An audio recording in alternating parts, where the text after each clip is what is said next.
cops arrested a Purple Heart Marine and his service dog, right on his own front porch. They dragged the crippled veteran away in handcuffs and tore his loyal dog from his side. But minutes later, an entire army unit appeared. And that's when everything changed. This wasn't just about a dog.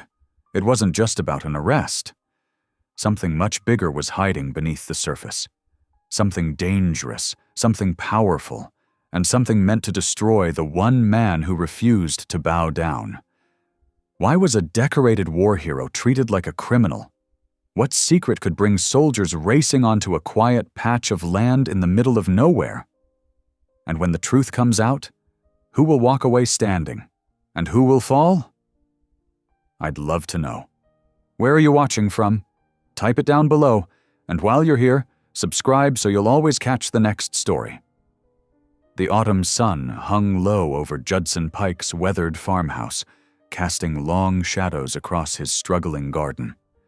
His calloused hands gripped the handle of his cane as he made his slow way down the porch steps, Tango padding faithfully at his side. The Belgian Malinois watched his every move, ready to steady him if his bad knee gave out. "Easy does it, boy," Judson murmured, patting Tango's scarred ear. The dog's amber eyes stayed fixed on him, alert and loving. Together they began their morning ritual, checking the property's perimeter fence, a task that took twice as long since the injury that had sent him home from overseas.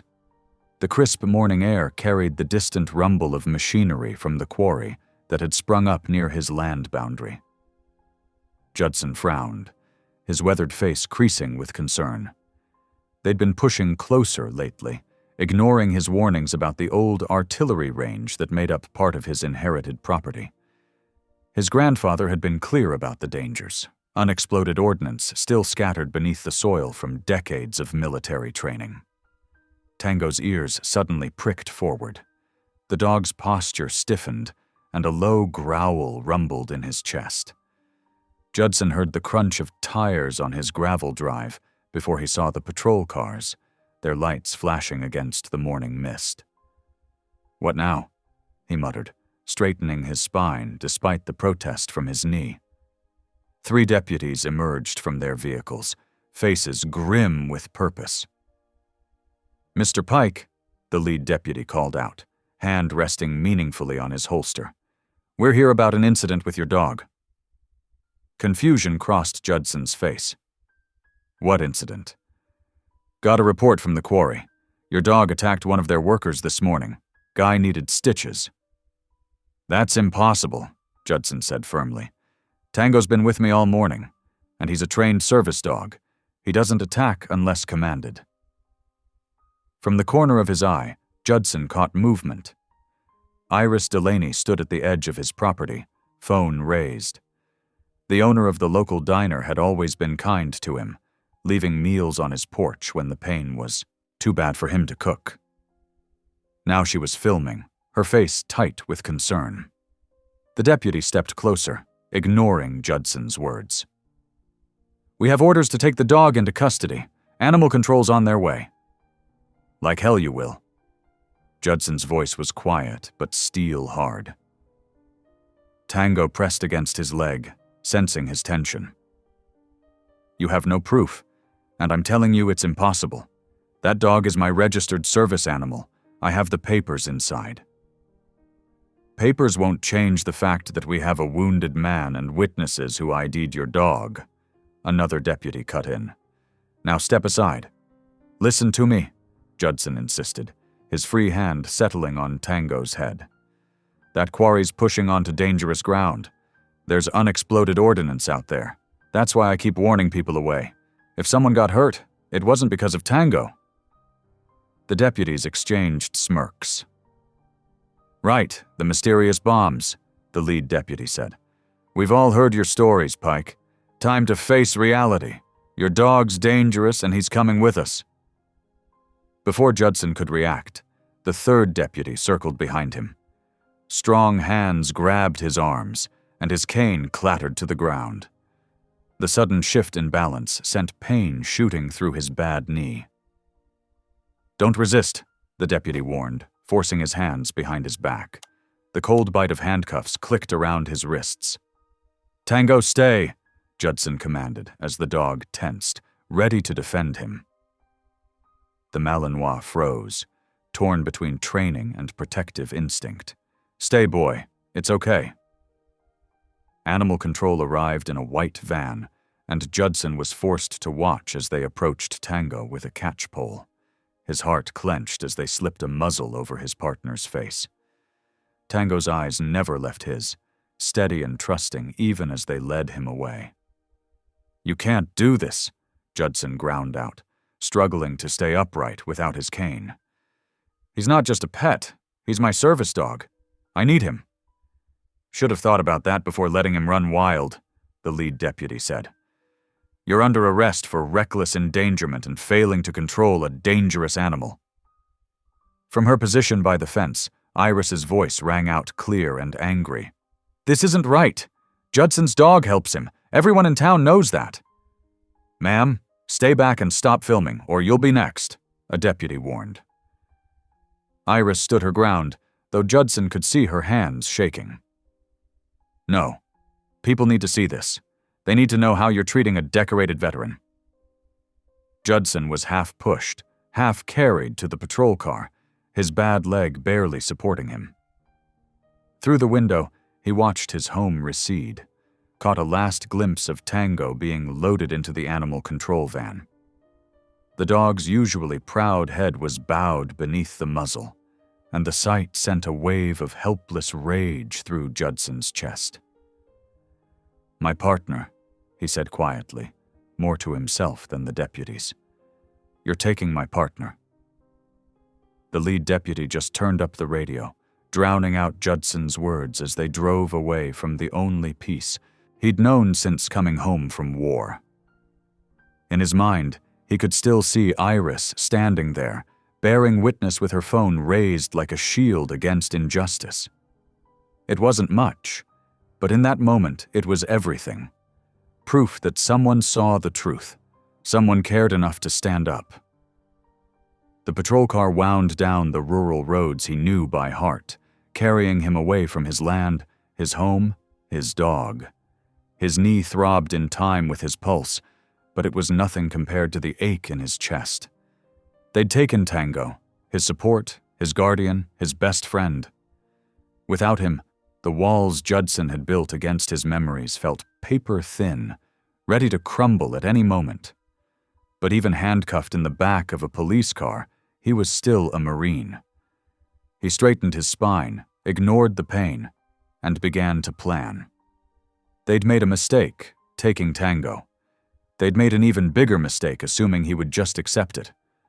One way or another, he would get his dog back and prove their innocence. He had to, because without Tango, he wasn't sure how long he could keep fighting his own battles. The station's concrete walls loomed ahead, gray and imposing in the morning light.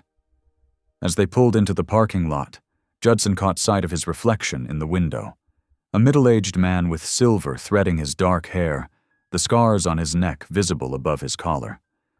But his eyes were clear and determined. They'd taken his dog, but they hadn't taken his will to fight. Not yet. Not ever. The patrol car slowed to a stop at an intersection, and through the window, Judson caught sight of a familiar figure that made his jaw clench. Sheriff Len Vardaman stood near several pickup trucks bearing the Bostwick Quarry logo, his wide frame casting a substantial shadow in the morning light. The sheriff's ruddy face broke into a satisfied smirk as he spotted Judson in the back of the patrol car. Several quarry workers lounged against their trucks, exchanging knowing looks and barely concealed grins. One of them, a burly man with a hard hat tucked under his arm, pointed at Judson and said something that made the others laugh. The scene struck Judson like a physical blow. This wasn't about Tango at all. This was about his land, about his stubborn refusal to sell to the quarry that had been eating up all the surrounding properties. "Quite a show you put on, Pike," Vardaman called out, sauntering over to the patrol car. "Maybe now you'll realize it's better to play nice with your neighbors." He leaned down to peer through the window, his badge catching the sunlight. Shame about the dog, though. Real shame. Judson's hands clenched behind his back, the cuffs biting into his wrists. The pain in his knee had settled into a steady throb, made worse by the cramped position in the back seat. But he kept his face neutral, refusing to give them the satisfaction of seeing him break. A low rumble in the distance caught everyone's attention. The sound grew louder, becoming unmistakable. Military. Vehicles. Around the bend came a convoy of 3 olive-drab Humvees, followed by 2 larger trucks marked with EOD, Explosive Ordnance Disposal, insignia. Red and blue lights flashed atop the lead vehicle. The convoy pulled to a stop, and a tall officer in combat fatigue stepped out. Captain Rowan Ashby's bearing spoke of natural authority as he approached, his close-cropped hair and sharp eyes marking him as career military. He carried a tablet and what looked like survey equipment. "Sheriff Vardaman," Captain Ashby said, his voice crisp and professional. "I'm going to need you to pull your men back. We're establishing a safety perimeter. This entire area has just been designated a federal danger zone." The sheriff's face reddened. "Now wait just a minute. This is county jurisdiction. You can't just—" "Actually, I can and I will," Ashby interrupted, holding up an official-looking document. "We've confirmed the presence of multiple pieces of unexploded ordnance from the old artillery range. That makes this a federal matter, effective immediately." The deputies exchanged uncertain glances. One of them stepped forward, hand resting on his belt. "Sir, we have a prisoner in custody." "I can see that," Ashby said, his eyes flicking to Judson, "and I'm sure there's an interesting story there. But right now, my priority is securing this area before someone gets killed by 70-year-old artillery shells." Military personnel were already deploying from the other vehicles, setting up warning signs and yellow tape. The quarry workers shifted uncomfortably, some of them backing away from the area being marked off. "This is ridiculous," Vardaman protested. "We've been working this area for months. If there were really any dangerous explosives—" "Then you're lucky no one's been killed yet," Ashby cut in. His tone left no room for argument. "My team has already identified 3 potentially unstable devices within 500 yards of this position. Until we complete our sweep and removal operations, this entire sector is under federal jurisdiction." Judson watched the scene unfold through the car window, a mix of validation and grim satisfaction washing over him. He'd been warning them about the artillery range for years, but no one had listened. Now they couldn't ignore it. The lead deputy, who'd arrested him, opened the car door. "What about him?" he asked, gesturing at Judson. Captain Ashby glanced at the handcuffed veteran. "Is he under arrest for something related to these premises?" "Dangerous dog," the deputy replied. "Attacked one of the quarry workers." "Did anyone actually see this alleged attack?" Ashby asked, his eyes narrowing. Before anyone could answer, one of the EOD technicians jogged up. "Captain, we've got a positive reading on that cluster we spotted in the aerial survey. Looks like at least 6 unexploded shells, possibly more buried deeper." Ashby turned back to the sheriff and deputies. "Gentlemen, I don't care if his dog chased the Easter Bunny. This entire area is now a restricted federal zone, and I need it cleared of all civilian personnel immediately."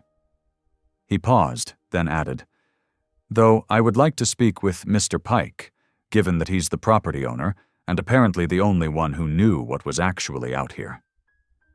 Vardaman's face had turned an alarming shade of purple. "Now see here." "Sheriff," Ashby said quietly, "would you like me to make a formal report about how your department has been allowing heavy industrial activity in an area known to contain unexploded military ordnance? Because I'm happy to make some calls to the state capitol." The silence that followed was deafening. Finally, Vardaman nodded to his deputies. "Let him go." The deputy reluctantly unlocked Judson's handcuffs. Without his cane, Judson had to brace himself against the car to stand, his bad knee screaming in protest. One of the EOD technicians quickly brought him a folding chair. "Thank you," Judson said as he sat, rubbing his wrists where the cuffs had left red marks. "Mr. Pike," Captain Ashby said, "I understand you've been trying to warn people about these explosives for some time?" "Yes, sir. It's why I keep the fence up, why I post all those warning signs." Judson straightened despite his pain. "My father used to tell me stories about finding old shells when he was a boy. Said the Army used this whole valley for artillery practice during World War II. Ashby nodded. "He was right. We've got maps from the period, but they're incomplete. Your knowledge of the area could be valuable to our disposal operation." The quarry workers were now climbing into their trucks, engines starting up as they prepared to leave. Sheriff Vardaman stood to the side, his earlier smugness replaced by barely contained fury as he watched his authority being superseded. "What about my dog?" Judson asked. "They took him to the county shelter." Ashby considered this for a moment. "Sheriff, given that the alleged incident occurred on what we now know to be a federal hazard site, I think it would be appropriate to release Mr. Pike's service animal back to his care. Unless you'd like to explain to the VA why you've deprived a Purple Heart recipient of his certified service dog?" Vardaman's face went through several interesting color changes before he pulled out his phone. "I'll make the call," he growled. As the sheriff walked away, Captain Ashby turned back to Judson. "We'll need to talk more about the layout of your property, but first, let's get your dog back. I'd say you've both had enough excitement for one morning." Judson watched as the quarry trucks drove away, followed by most of the patrol cars. The EOD team continued setting up their perimeter, and he could see more military vehicles arriving in the distance. His land, which everyone had dismissed as worthless except for mining, was now the center of a federal operation. The pain in his knee was still there, and the humiliation of being arrested on his own property still burned. But something had shifted. For the first time in years, someone with real authority was actually listening to him. More importantly, Tango would be coming home. Captain Ashby sat down next to him, tablet in hand. "While we wait for your dog, why don't you tell me everything you know about where these shells might be? The more we know, the faster we can make your land safe."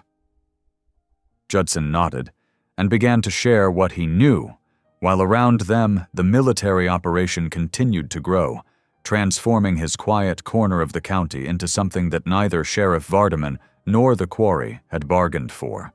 Judson watched helplessly as the animal control van pulled away, Tango's confused whimpers still echoing in his ears. His service dog's desperate eyes had locked with his through the cage window, full of confusion and fear. The sight made Judson's chest tighten with a pain worse than his throbbing knee. Two deputies remained behind, smirking as they leaned against their patrol cars. The morning sun beat down mercilessly, making Judson's forced immobility on the hot asphalt even more uncomfortable. Without his cane or Tango's steady presence, he felt exposed and vulnerable. Iris Delaney marched across the road from her parked car, her cell phone still recording.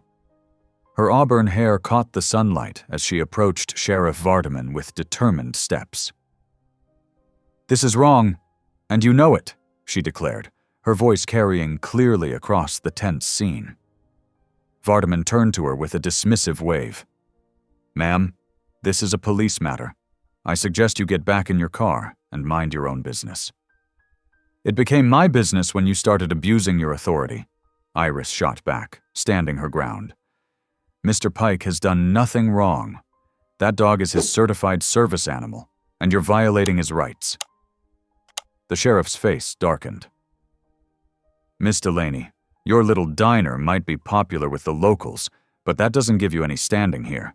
Unless you want to join your friend in custody, I suggest you back off." "Go ahead," Iris challenged, holding up her phone. "Arrest me too. I'm sure the media would love to see how you treat law-abiding citizens in this county, Everything's already recorded." Judson watched the exchange with a mixture of gratitude and concern. "Iris," he called out, his voice rough. "Don't get yourself in trouble, not for me." She turned to him, her eyes fierce with determination. "Someone has to stand up to this, Judson. You're not alone." Before Vardaman could respond, the rumble of heavy vehicles drew everyone's attention. A convoy of army trucks appeared around the bend, led by a black SUV with government plates. The vehicles pulled to a stop, and uniformed personnel began pouring out, their movements precise and practiced. A tall officer in combat fatigues emerged from the SUV. His name tape read Ashby, and the oak leaves on his collar marked him as a captain. He surveyed the scene with sharp eyes before approaching. "Captain Rowan Ashby, Explosive Ordnance Disposal," he announced, his voice carrying natural authority. "We received reports of potential unexploded ordnance in this area. Who's in charge here?" Sheriff Vardaman stepped forward, trying to reassert control. "I am. This is a local police matter, Captain. We're dealing with a dangerous dog situation." "Is that so?" Ashby's gaze swept over the scene, taking in Judson's condition and the recording Iris still held. "And the property owner?" "That would be him." Vardaman gestured dismissively toward Judson. "But he's currently under arrest." The quarry foreman, a burly man named Haskell, stepped forward. "Captain, we have all the proper permits to begin excavation here. This troublemaker's been holding up progress with ridiculous claims about old bombs." Ashby turned to Judson, his expression neutral but attentive. "Sir, could you elaborate on these claims?" Before Judson could answer, Haskell snorted. "Don't waste your time. He's just a cripple about to lose everything, trying to save his worthless land."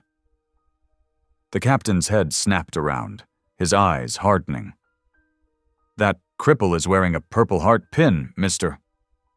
Haskell," the foreman muttered, suddenly less confident. "Well, Mr. Haskell, in my experience, Purple Heart recipients have usually earned the right to be heard." Ashby turned back to Judson. "Please continue, sir." For the first time that morning, Judson felt a glimmer of hope. Someone was actually listening. He straightened as much as his injuries allowed. This whole area was an artillery range during World War II. My father used to find unexploded shells when he was young. I've got documentation at my house, old maps marking the impact zones. Ashby nodded, then turned to his team. "Johnson, get the ground-penetrating radar unit set up. Martinez, start the perimeter survey." He pulled out a satellite phone and began speaking rapidly into it. Iris moved closer to Judson, her hand finding his shoulder in a gesture of support. "See," she whispered, "someone finally believes you." The EOD team worked with efficient precision, setting up equipment and marking off areas with yellow tape. After a few minutes, one of the technicians called out to Captain Ashby, pointing at a screen filled with ominous shadows. "Sir, we've got multiple subsurface anomalies consistent with unexploded ordnance. Initial scan suggests at least 6 shells, possibly more at deeper levels." The color drained from Haskell's face. Sheriff Vardaman's smug expression faltered as he watched his control of the situation slip away.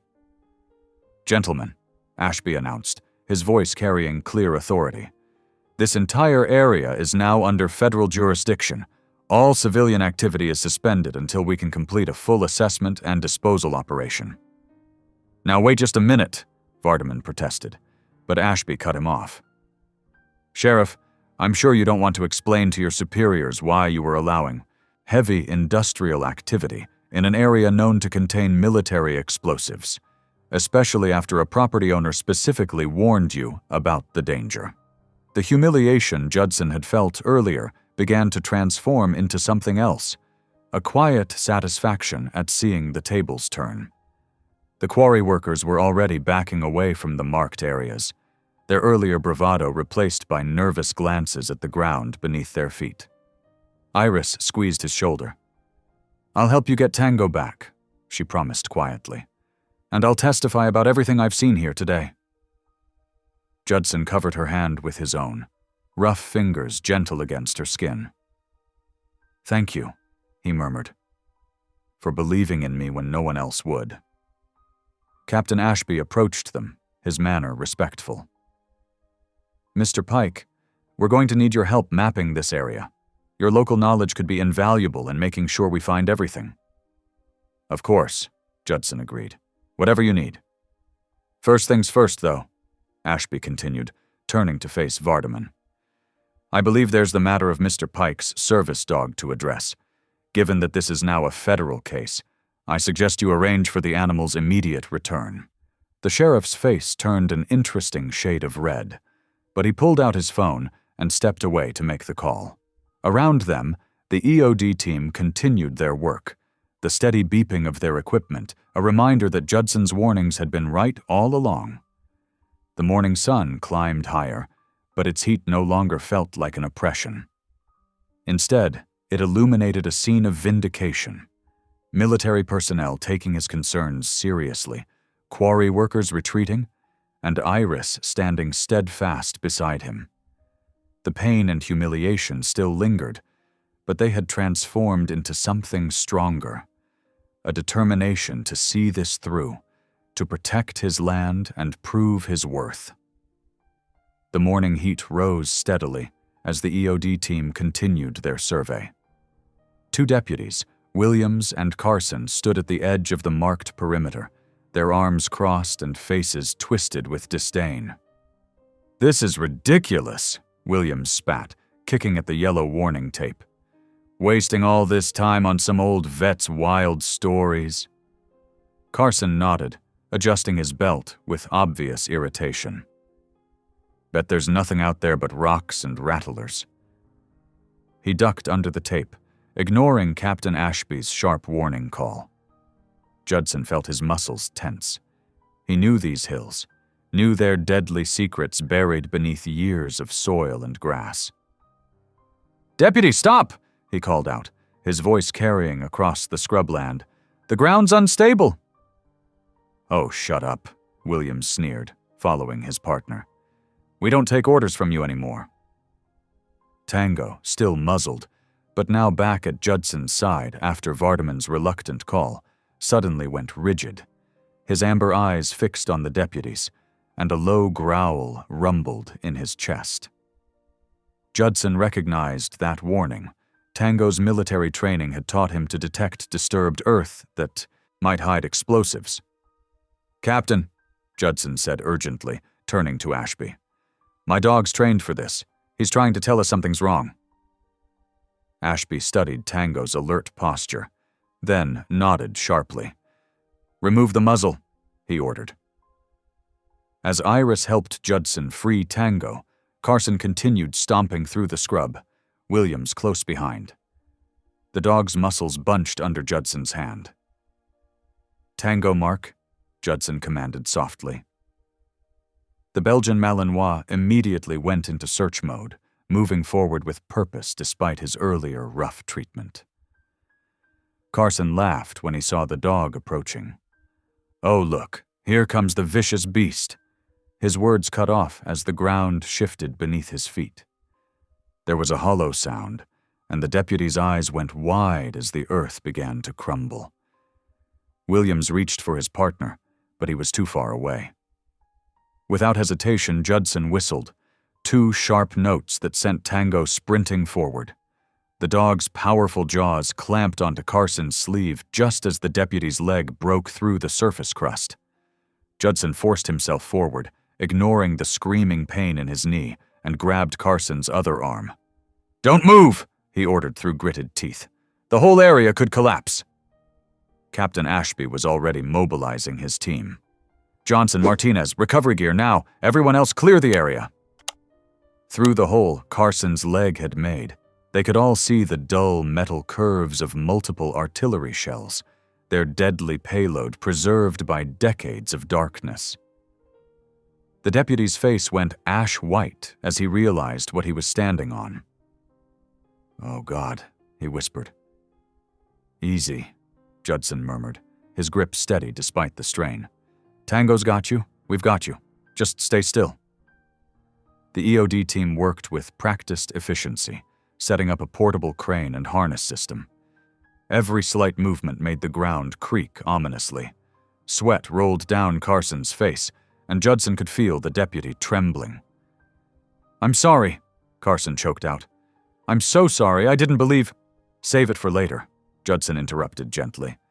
"Right now, just focus on staying calm." Williams had backed away to safe ground, all his previous bravado gone. Sheriff Vardaman stood with him, watching the rescue with a stunned expression. The quarry workers who had been so quick to mock earlier now clustered behind the safety line, their faces showing a new respect for the land they'd planned to tear apart. It took 20 tense minutes to secure Carson and carefully extract him from the unstable ground. Tango maintained his hold until the very last moment, releasing only when Judson gave the command. The deputy collapsed onto solid earth, shaking. Captain Ashby knelt beside the hole, shining a light down. His expression was grim as he stood. "I count at least 8 unexploded shells in that single pocket. One wrong step, one piece of heavy equipment." He let the implications hang in the air. Judson sagged against his cane, the adrenaline fading and leaving him, drained. Tango pressed against his leg, offering silent support. Iris appeared at his other side, helping him stay upright. "That was incredible," she said softly. "Both of you." Carson pushed himself to his feet and approached Judson. The deputy's hands were still shaking as he held one out. "I owe you my life," he said hoarsely. "You and your dog both. I was wrong about everything." Judson accepted the handshake, noting how the other man's attitude had completely transformed. "You're not the first to doubt," he said. "Just be more careful about where you step from now on." Sheriff Vardaman cleared his throat. "Mr. Pike," he began, clearly struggling with the words, "I think we owe you more than one apology. Consider all charges regarding your dog dropped." Captain Ashby stepped forward, his presence commanding attention. "Gentlemen, this incident has demonstrated exactly why we take EOD warnings seriously. This entire area will need to be thoroughly swept and cleared before any civilian activity can resume." He turned to Judson. "Mr. Pike, would you be willing to work with my team? Your knowledge of the land and your dog's capabilities could be invaluable."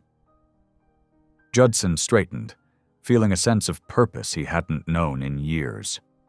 "Yes, sir. Whatever you need." Around them, the EOD team was already expanding their perimeter, marking off larger sections with warning tape. The quarry workers were packing up their equipment, all thoughts of immediate development forgotten. Williams helped his still-shaken partner toward their patrol car, both deputies casting respectful glances back at Judson and Tango. Iris smiled up at Judson. "Looks like they finally understand what I've known all along," she said. "You're not just some troublemaker to be pushed aside. You're a hero, twice over now." Tango sat at attention beside them, his posture proud but relaxed. Judson reached down to scratch behind his ears, remembering all the times people had questioned his need for a service dog. Today had proven what he'd always known. Tango wasn't just a companion, but a partner he could trust with his life, and others. The morning sun highlighted the dangerous beauty of his land, peaceful on the surface but harboring deadly secrets below. Thanks to one deputy's reckless step, everyone finally understood why Judson had fought so hard to protect it. It wasn't stubbornness or spite that had driven him, but a warrior's knowledge of hidden dangers and a veteran's determination to prevent needless casualties. The afternoon sun beat down as Captain Ashby's EOD team methodically surveyed the land. Their equipment beeped steadily, marking potential hazards with bright orange flags that dotted the landscape like strange flowers. Judson watched from the shade of an old oak tree, Tango alert beside him, as the team worked in a precise grid pattern. Iris approached, carrying 2 water bottles and a folder thick with papers. Her face was flushed from the heat, but her eyes sparkled with purpose.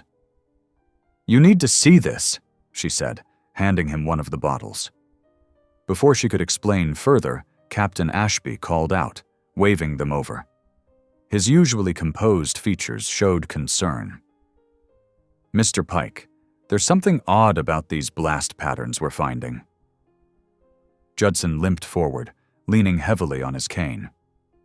The morning's rescue had taken its toll on his bad knee. "What kind of odd?" Ashby pointed to a series of markers that formed an almost straight line. "These blast points, they're recent. Within the last 6 months, I'd say, and they're getting progressively closer to your fence line." He pulled out a tablet, showing a digital map overlay. "See this pattern? It's too regular to be random quarry work." Iris stepped forward, spreading out the papers she'd brought. "That fits with what I found at the county records office. Look at these old survey maps." They gathered around the hood of Ashby's vehicle as she laid out the documents. The oldest map, yellowed with age, showed clear boundary markers and notations. "This is your grandfather's original deed," she explained to Judson. "But look at this notation here. It's not just private land. Your parcel sits on a federal easement dating back to World War II. Ashby's eyebrows shot up. "An easement? For what purpose?" "Military access and control," Iris said, pointing to the fine print. "Because of the artillery range, the government maintained rights to oversee any development or changes that might disturb unexploded ordnance. That easement was never lifted." Judson felt his stomach tighten as the implications sank in. "So when the quarry started pushing toward my land, they weren't just trying to pressure a disabled veteran into selling," Ashby finished grimly. "They were illegally encroaching on federally protected land. Land that, given its location between the quarry and the highway, would be worth millions in access rights," Iris added. "I checked the proposed highway expansion plans. Your property is the only direct route between the quarry and their planned distribution center." Tango growled softly, picking up on Judson's rising tension. He reached down to steady himself on the dog's harness as pieces started falling into place. The suspicious accidents near his fence, the sudden complaints about Tango, the pressure from local officials. "The dog attack complaint," he said slowly. "That worker was placing charges near my property line, wasn't he? That's why they were so quick to seize Tango. He probably caught them in the act." Ashby nodded grimly. "These blast patterns suggest they've been gradually weakening the ground under your fence. One good rain, those sections could collapse. They could claim it was natural erosion from quarry vibrations, forcing you to move for safety reasons. And with you gone, the easement would be easier to challenge," Iris added, "especially with certain officials looking the other way." The captain pulled out, his phone snapping pictures of the maps and blast patterns. "This goes well beyond local jurisdiction now.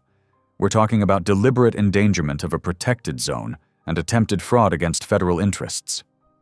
He looked at Judson. "Not to mention conspiracy to force out a Purple Heart veteran through false charges and property damage." Iris's hand found Judson's arm, squeezing gently. "You're not alone in this fight anymore," she said softly.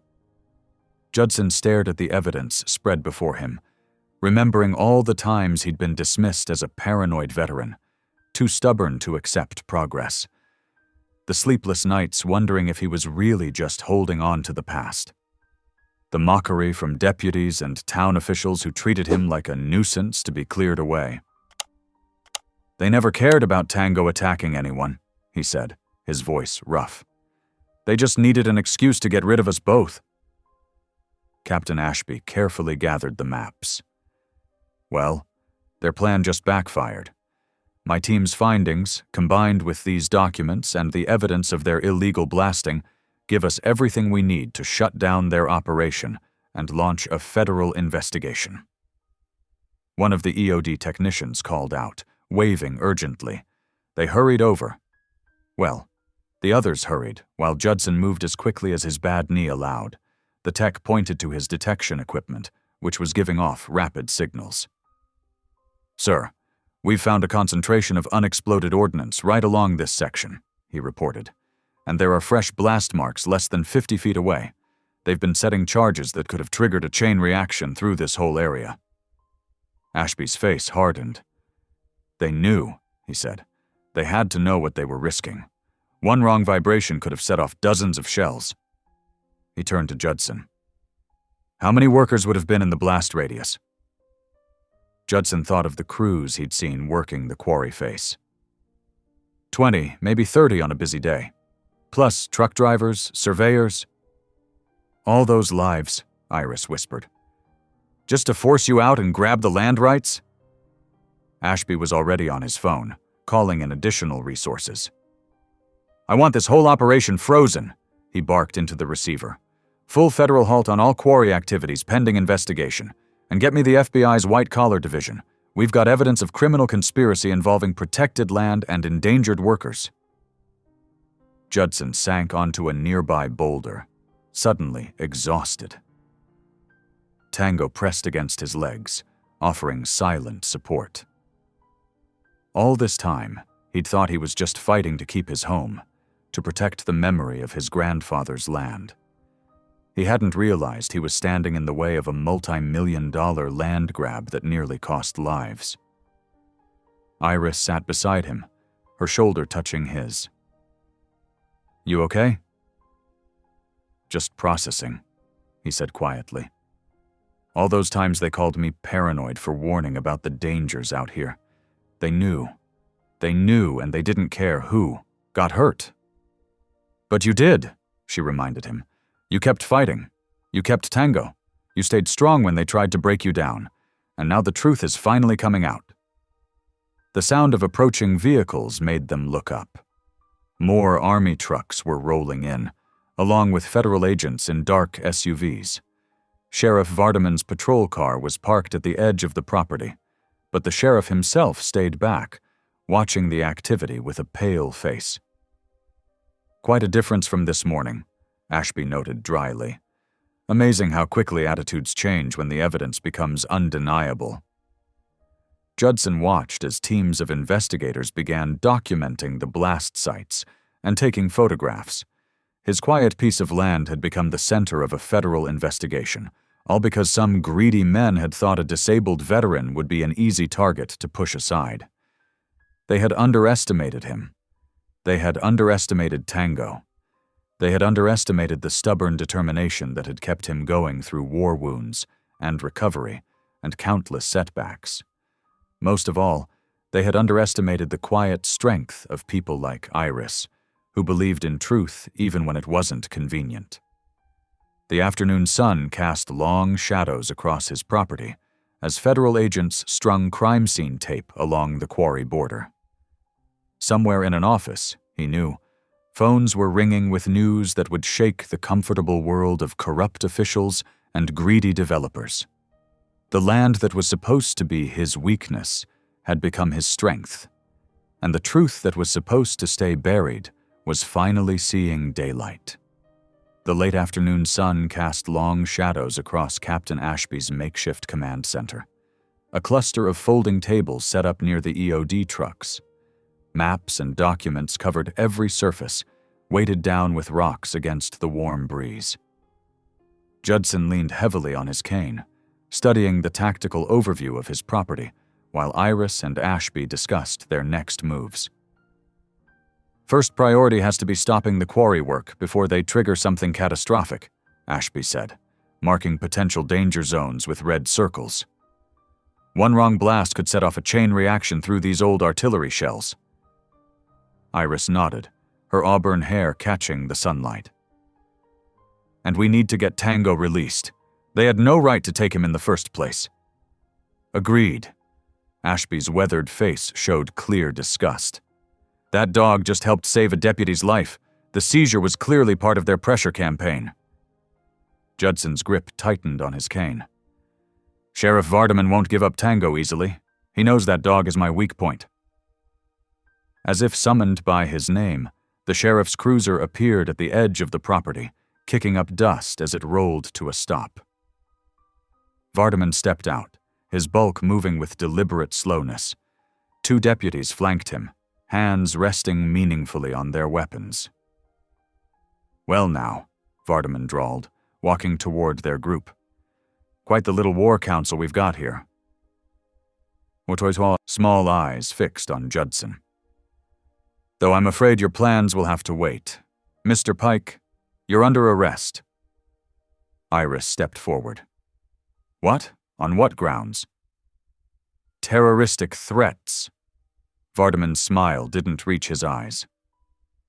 "Several witnesses heard him threatening to blow up the quarry using old military ordnance. Can't take chances with that kind of talk." "That's ridiculous," Ashby cut in. "He was warning about legitimate dangers that my team has now confirmed." "Well, Captain, with all due respect, county law enforcement doesn't answer to the Army. Deputies, take him in." Judson's heart pounded as the deputies approached. He knew resisting would only make things worse, but the unfairness of it burned in his chest. They roughly cuffed his hands behind his back, making him stumble without his cane for support. "This won't stand," Iris called out, her voice shaking with anger. "We have evidence of what's really going on here." Vardaman turned to her with exaggerated concern. "Speaking of evidence, Ms. Delaney, the health department's mighty interested in your diner. Seems there have been some anonymous complaints about food safety violations. They'll need to do a full inspection. Might take days to schedule. Shame about all that lost business." Iris went pale, but held her ground. "You don't scare me, Len." "Just doing my job, ma'am. Public safety and all that." He tipped his hat mockingly. "Oh, and about that dangerous animal we confiscated.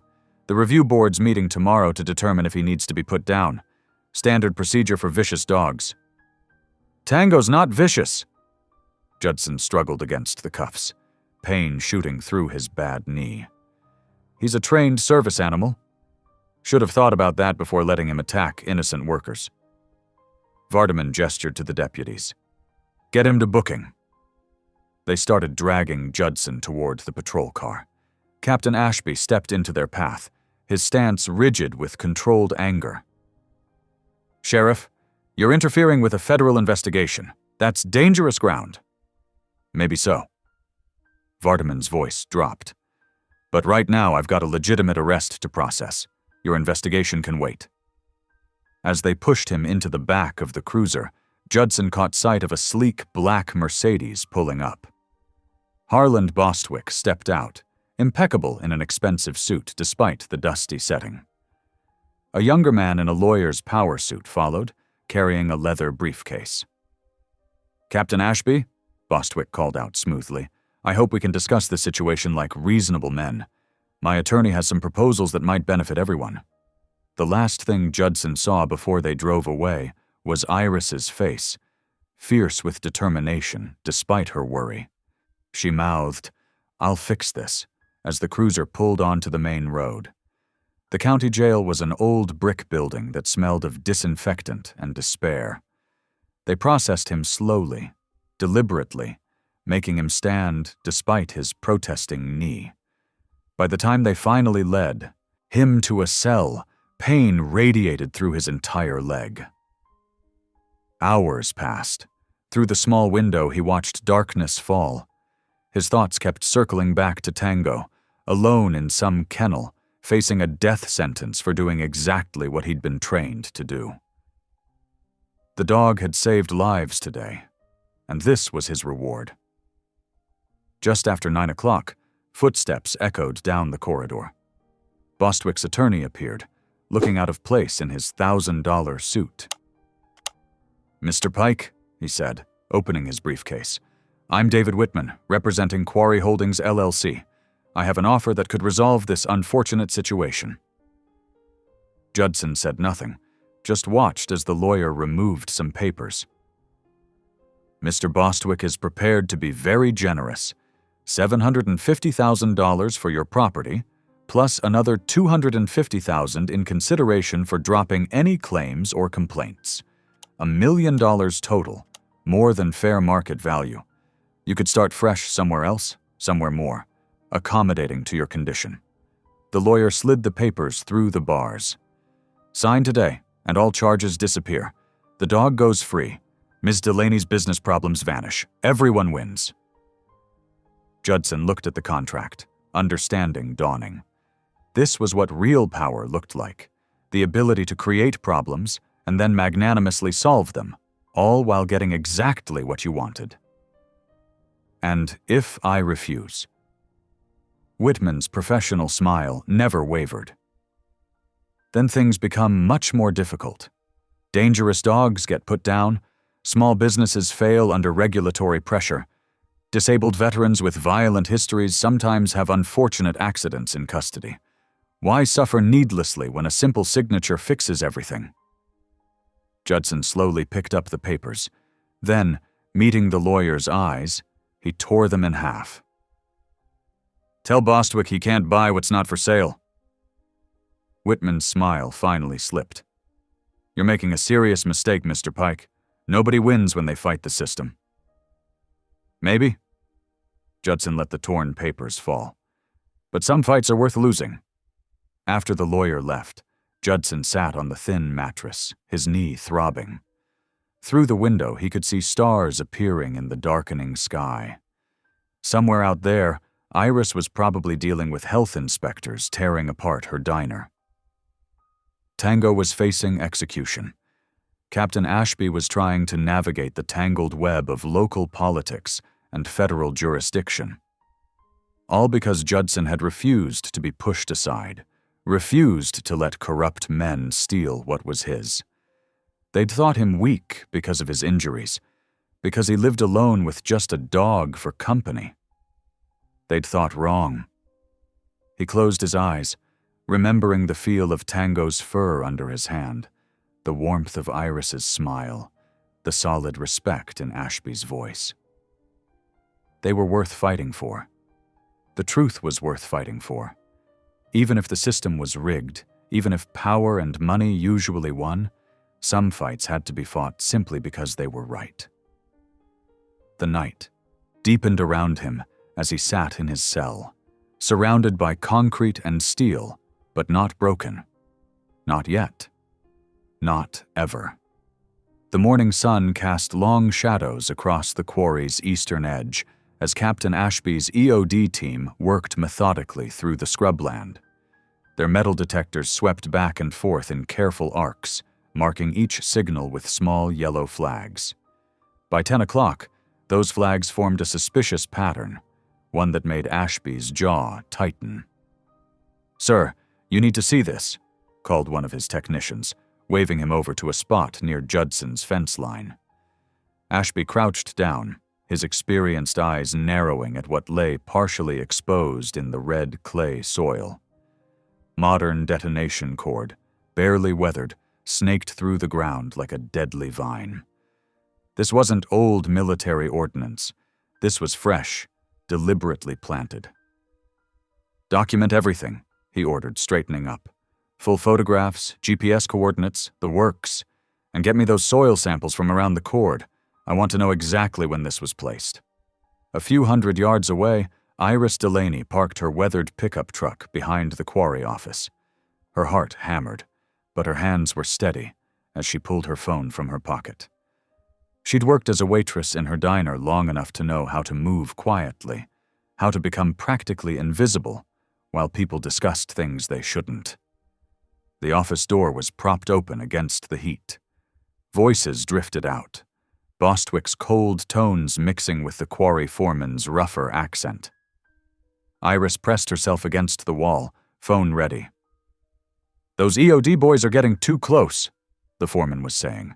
"If they find—" "They won't find anything that can't be explained," Bostwick cut in smoothly.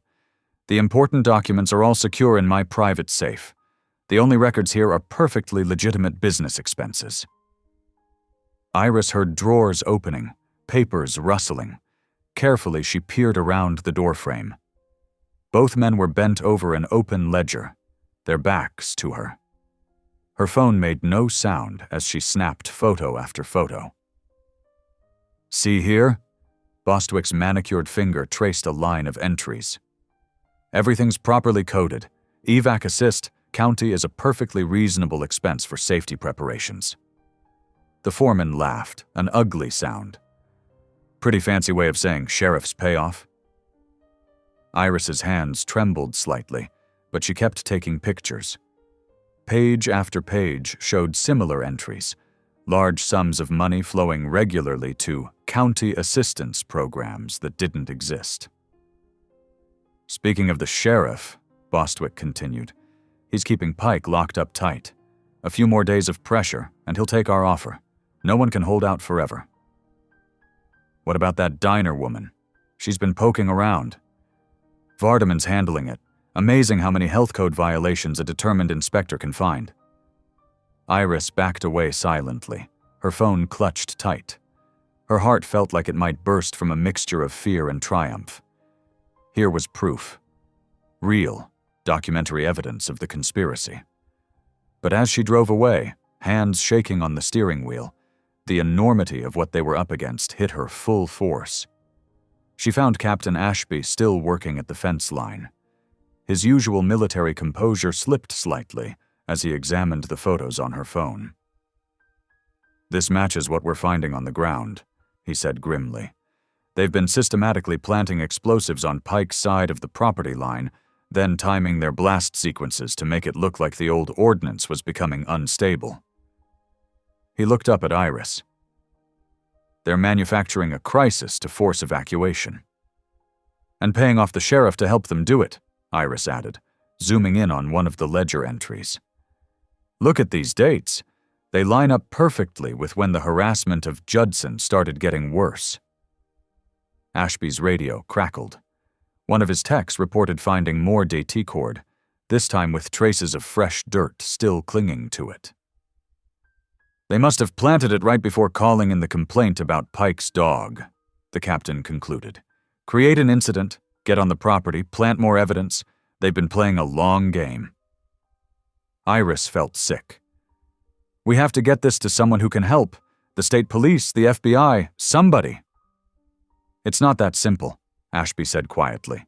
"Bostwick has friends in the state capital. Any investigation would take months to build, and Pike doesn't have months. They're squeezing him right now."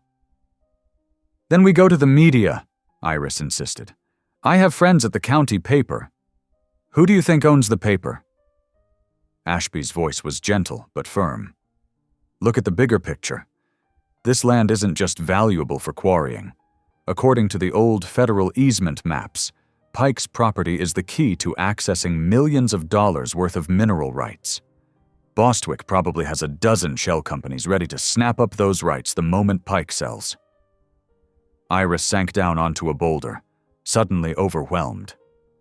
"So what do? We can't just let them win. They've got Judson in jail, Tango's going to be put down, and my diner—" She trailed off, fighting tears. Ashby studied the photos again. "We keep building our case. My team documents everything. You keep gathering what evidence you can safely get. We find a way to force their hand before they can break Pike down."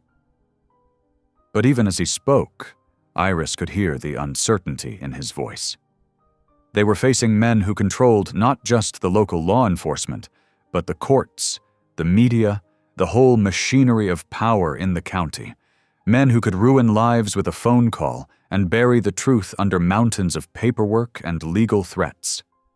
She thought of Judson, alone in his cell, probably in pain without his proper medications.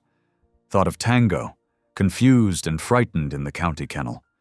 Thought of her own diner, where she'd found health inspectors waiting this morning, ready to write up every imagined violation they could invent. The truth wasn't enough. Evidence wasn't enough. Not when the other side held all the cards and wrote all the rules. "He won't break," she said suddenly, surprising herself with her certainty. "Judson, he won't give in, no matter what they do to him." "No," Ashby agreed. "He won't. That's what worries me. Men like Bostwick when they can't buy what they want." He let the thought hang unfinished in the hot morning air. They worked through the rest of the morning, documenting everything they found. Every piece of evidence made the conspiracy clearer, and every revelation made their task feel more impossible. By noon, they had enough proof to send a dozen men to prison in a fair world. But this wasn't a fair world, and both of them knew it. The sun climbed higher, baking the red clay earth. Somewhere in town, Judson sat in his cell, unaware of what they'd discovered. Unaware that they'd proven his innocence but were still powerless to help him. Unaware that his enemies were even more dangerous than he'd imagined. Iris watched Ashby's team mapping out the pattern of planted explosives, each yellow flag another proof of corruption. She felt the weight of the photos on her phone, documentary evidence of crimes that might never be punished. The truth was there, clear as day, but the truth alone wasn't enough to win this fight. Not yet. "Ashby," she said softly, "if we can't get him out legally." The captain held up his hand, stopping her. "One step at a time, Ms. Delaney. Let's focus on what we can do right now.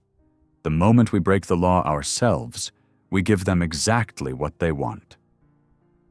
She nodded, but her mind was already racing ahead, considering options she'd never thought herself capable of contemplating.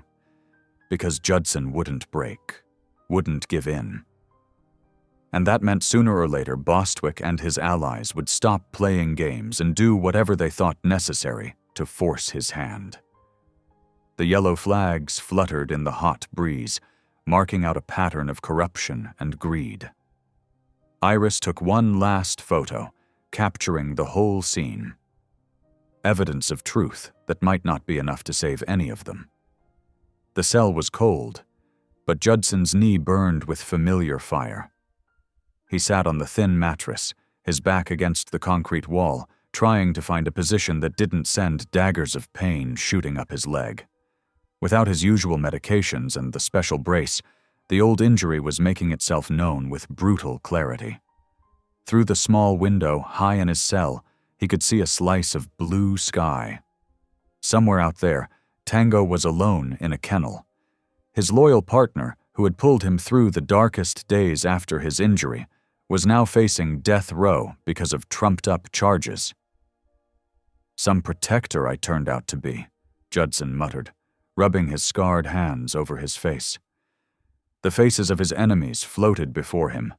Vardaman's smug grin, the quarrymen's mockery, Bostwick's smooth corporate threats. They held all the cards, controlled every lever of power in the county. The cell door clanked open. Judson didn't bother looking up until he heard the soft footsteps he'd come to know so well. "You look terrible," Iris said, setting down a paper bag that smelled of her diner's cooking. "Thanks for the compliment." His attempt at humor fell flat, his voice rough with exhaustion. Iris pulled up the single metal chair, studying him with those keen eyes that seemed to see right through his defenses. "They can't keep you here forever. Captain Ashby is building a case." "A case that'll take months to get through the courts," Judson cut in. "By then, Tango will be—" He couldn't finish the sentence. "Maybe I should just sign the papers, take their blood money and go." "That's not you talking," Iris said sharply. "That's the pain and the isolation getting to you." "Is it?" Judson's laugh was bitter. "Look at me, Iris. I can barely walk without my brace. I'm locked up in my own county jail while criminals run free. My dog is going to die because I was too stubborn to see reason. What exactly am I fighting for?" "You're fighting because it's right," she said. "You're fighting because if you don't, they'll just keep doing this to other people. You're fighting because—" She paused, then continued more softly. "Because you're still the same Marine who earned that Purple Heart. The same man who just days ago saved the life of a deputy who'd been mocking you minutes before." Judson closed his eyes, remembering that moment. the deputy's face when he realized what he'd nearly stepped into. The way Tango had responded instantly to his command, helping pull the man to safety.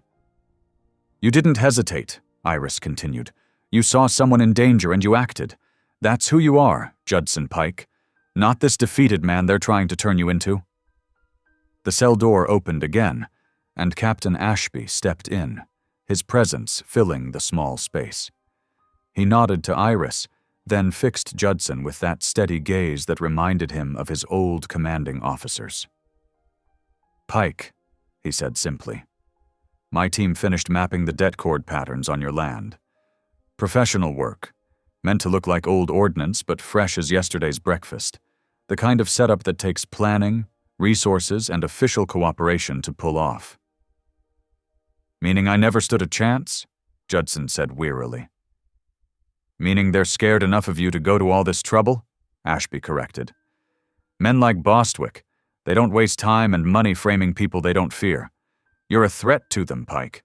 Not because of your land alone, but because you won't be bullied. Because you stand up when they expect you to kneel. Fat lot of good that does me in here." "It does plenty." Ashby's voice took on an edge of command. "Every day you hold out is another day we gather evidence. Every day you refuse to break is another day their plans fall behind schedule. You're not just fighting for yourself anymore, Pike. You're fighting for every person they've pushed around, every piece of land they've stolen through corruption." Judson shifted, wincing as his knee protested. "I'm not trying to be anybody's hero, Captain." "No," Iris said softly. "You're just being yourself. The man who saves people who hate him. The man who warned everyone about the dangers on his land, even when they wouldn't listen. The man Tango trusts with his life." At the mention of his dog's name, something sparked in Judson's chest. A familiar warmth, like the feeling he got when Tango pressed against his bad leg on cold mornings, sharing heat and support without being asked. "Tango needs you to keep fighting," Iris continued. "I need you to keep fighting. This whole county needs someone to finally stand up to these people, even if they don't know it yet." Judson looked at his hands, scarred from the explosion that had ended his military career. They were shaking slightly, but they were still strong, still capable. "I can't promise I'll win," he said finally. "Nobody's asking for promises," Ashby replied. "Just don't give them what they want. Don't let them break you." Iris reached through the cell bars and took one of Judson's rough hands in her soft ones. "You're not alone in this fight anymore. Remember that." The pain in his knee was still there, the cell was still cold, and his enemies still held most of the cards. But something had changed inside him. The despair that had been crushing him began to recede, replaced by a familiar sensation. The steel-spined determination that had gotten him through combat, through recovery, through learning to walk again. "All right," he said, his voice stronger. "Tell me what we know. Tell me what we can do." Ashby pulled out a folder, and Iris squeezed his hand before letting go to take notes. They began to plan, there in that small cell, 3 people against a system built to break them. But Judson sat straighter now, his mind clearing. They might have the power, but he had something they couldn't buy or intimidate away: the will to stand his ground, and people who believed in him. He thought of Tango, waiting faithfully in his kennel, and made a silent promise. They would be together again. Whatever it took, however long it took, he would not let them win. Not this time. The morning sun cast long shadows across the county courthouse steps as Captain Ashby strode purposefully towards the entrance, a thick folder tucked under his arm. Behind him, 3 state police cruisers pulled up to the curb, their lights flashing silently. Judson watched from his position near Iris's truck, his fingers absently running over the worn handle of his cane. "It's really happening," Iris whispered beside him, her camera already out and recording. "They're actually going to do something about it." Judson nodded, trying to keep his hope in check. After years of feeling powerless against Bostwick's influence, It seemed almost impossible that the tide was finally turning. But the evidence they'd gathered was undeniable. The planted explosives, the falsified safety reports, the pattern of corruption that went straight to the top. Inside the courthouse, phones started ringing. Through the glass doors, Judson could see people rushing back and forth, papers in hand. A small crowd began to gather, mostly courthouse regulars and a few curious passers-by. The whispers started almost immediately. "That's the Army EOD commander. Look at all those state troopers. Something big's going down." At precisely 9 o'clock in the morning, the first warrant was served. Judson watched as state police vehicles pulled away from the courthouse, headed toward Bostwick's quarry operations. More followed, targeting the sheriff's office and various county buildings where records were kept. Ashby emerged from the courthouse 45 minutes later, his expression carefully neutral, but his eyes bright with satisfaction. He made his way over to where Judson and Iris waited. "First phase is done," he reported, keeping his voice low. "Judge signed everything. State police are moving on all locations simultaneously. No tip-offs, no warnings." "The ledgers?" Iris asked, gripping her camera tightly. "Top priority, along with all electronic records and correspondence." Ashby checked his watch. "Teams should be securing them right now." Judson's phone buzzed, a text from one of Ashby's lieutenants who'd been assigned to the animal control facility. A photo appeared showing Tango in his kennel, alert and watching the camera. The message below read, "Dangerous animal order being reviewed. Release papers pending." Something tight in Judson's chest loosened slightly. He showed the message to Iris, who squeezed his arm in response. "How long before Bostwick's lawyers try to shut this down?" Judson asked Ashby. "They're already on their way from the city," the captain replied. "But it won't matter. This is federal jurisdiction now, combined with state authority. Local judges can't touch it." As if on cue, a sleek black SUV came tearing into the courthouse parking lot. A man in an expensive suit emerged, already shouting into his phone. He spotted their small group, and his face darkened with recognition. "That's Harrison," Iris murmured, "Bostwick's chief counsel." They watched as the lawyer stormed up the courthouse steps, still arguing into his phone. 2 more expensive cars pulled in behind him, disgorging more suits with briefcases and determined expressions. "Let them waste their time," Ashby said with a slight smile. "The warrants are ironclad. Judge Matheson made sure of it." Reports started coming in from the various teams. The quarry offices had been secured, computers and files were being cataloged and removed. Sheriff Vardaman's private office was being searched. County record rooms were under state police control. Around 11 o'clock in the morning, another text came through. This one with a video. Tango being led out of his kennel, tail high, looking healthy despite his ordeal. The animal control supervisor could be seen in the background, signing release forms with a distinctly unhappy expression. "He'll be here within the hour," Ashby said, checking his own phone. "My people will escort him directly." Judson nodded, not trusting himself to speak. After everything that had happened, the thought of having Tango back beside him made his throat tight with emotion. The morning wore on into afternoon. More lawyers arrived. More phones rang. More whispers spread through the growing crowd.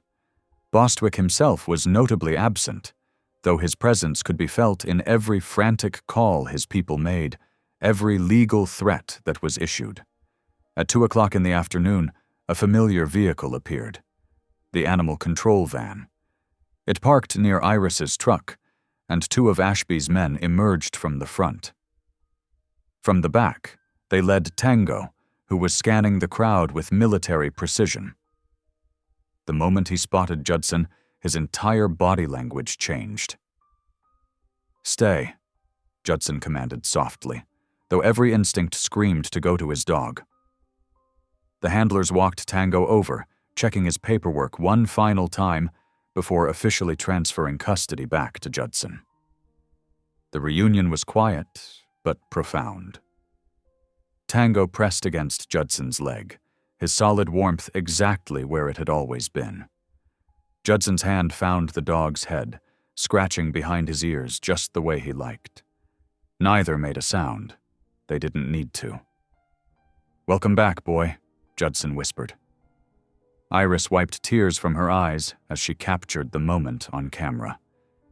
Even Ashby looked moved, though he quickly covered it with a professional cough. "We're not done yet," the captain reminded them. "But this is a good start. The evidence we're gathering today will be enough to—" He was cut off by the sudden wail of multiple sirens. Everyone turned to look as 3 sheriff's department vehicles came screaming into the courthouse lot, lights flashing. Sheriff Vardaman himself stepped out of the lead car, his face purple with rage. "This is illegal interference with a local investigation," he shouted, storming towards them. "You have no authority here." "We have every authority," Ashby replied calmly, producing a stack of papers. "Federal jurisdiction, state warrants, and enough evidence of corruption to put several people away for a very long time." Vardaman's face went from purple to white. His hand twitched toward his gun, but the presence of state police officers all around made him think better of it. Instead, he jabbed a finger at Judson. "This isn't over," he snarled. "You think you've won something here? You have no idea what's coming." "Is that a threat, Sheriff?" Iris asked sweetly, making sure her camera caught every word. Vardaman spun and stalked away, pulling out his phone as he went. They watched him make call after call, his gestures becoming more agitated with each one. "He's warning Bostwick," Ashby said quietly. "Not that it matters now. The evidence is already being secured." But something about Vardaman's words nagged at Judson. The sheriff had seemed angry, yes, but not defeated. More like a man with an ace up his sleeve, waiting for the right moment to play it. "Keep your guard up," he told Tango softly. The dog's ears pricked forward, alert and ready. The rest of the afternoon passed in a blur of activity. More warrants were served, more evidence was gathered, more lawyers arrived and departed. Through it all, Judson stayed close to Iris's truck, Tango at his side, watching the flow of events with a warrior's eye for trouble. Victory seemed to be within reach. The corrupt machine that had ruled the county for so long was being dismantled piece by piece. But Judson couldn't shake the feeling that something was wrong. Bostwick hadn't appeared once, hadn't tried to take control of the situation. Vardaman, despite his outburst, seemed almost satisfied underneath his rage. As the sun began to set, casting long shadows across the courthouse lawn, Judson watched the sheriff's car pull away. Vardaman was on his phone again, and this time he was smiling. "Keep recording," Judson told Iris quietly. "I think we're about to find out what they're really planning." Tango pressed closer to his leg, a low growl building in his chest. In the distance, thunder rolled across the hills, promising a storm, or something worse. The first explosion shattered the evening calm like a thunderclap. Judson's combat instincts kicked in before his mind could process what was happening.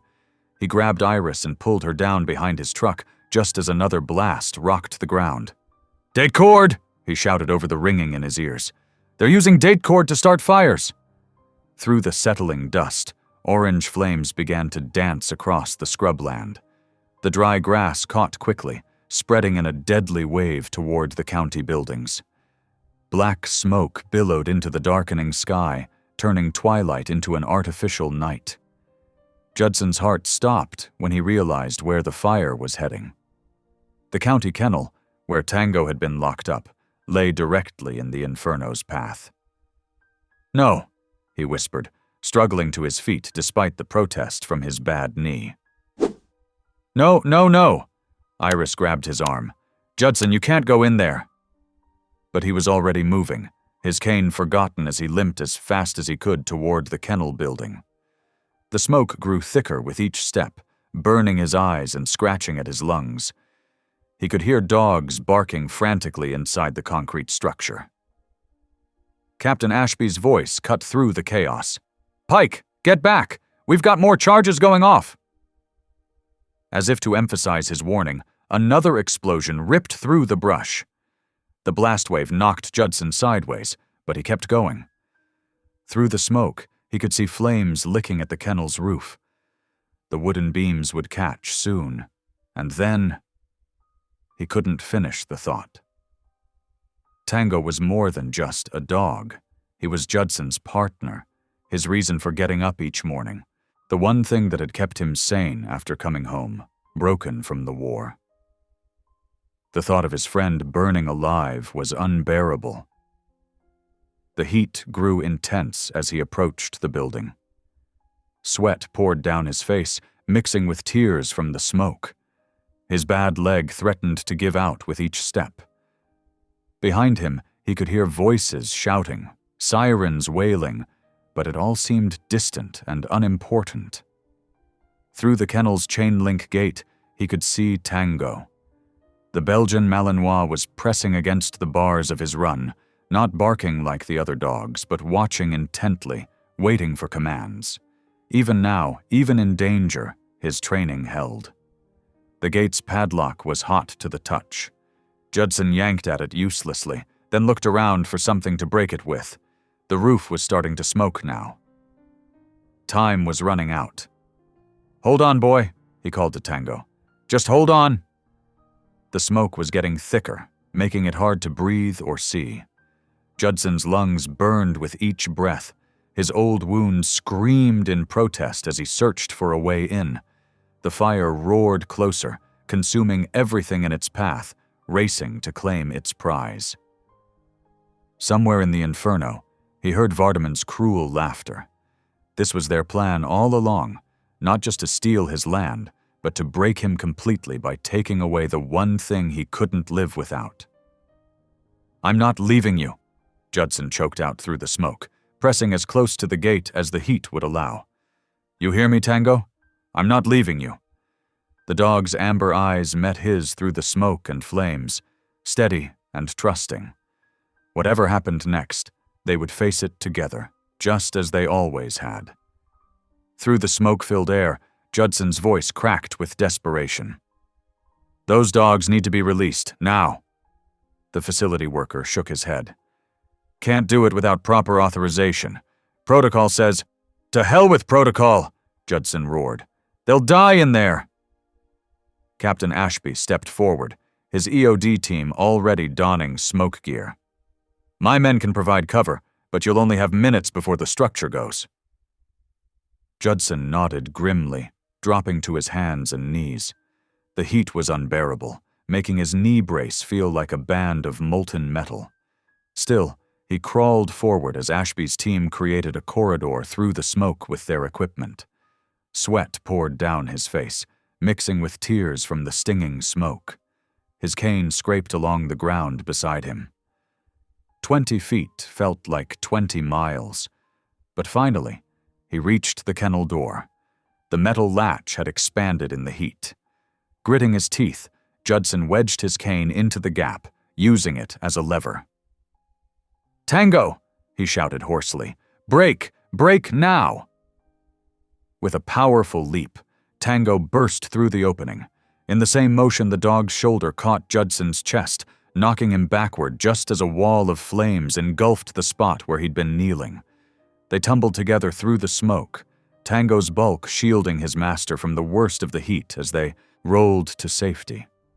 Through the haze of smoke, emergency vehicles' lights painted the scene in surreal flashes of red and blue. EOD teams worked methodically, their steady hands disabling the remaining charges planted throughout the area. Each discovery brought fresh evidence of Bostwick's desperate scheme. State police officers emerged from the chaos, leading a handcuffed Harland Bostwick toward their cruiser. The quarry owner's immaculate suit was now stained with soot, his silver hair disheveled.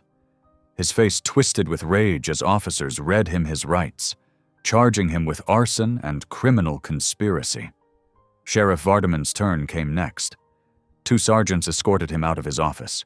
boxes of tampered evidence in their hands.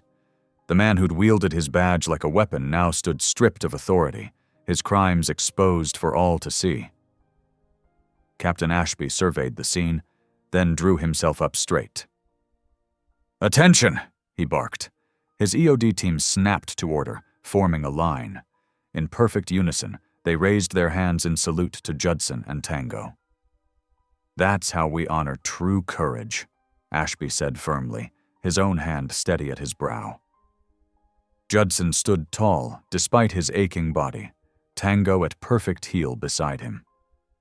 The gathered crowd watched in respectful silence as power crumbled and real valor was recognized.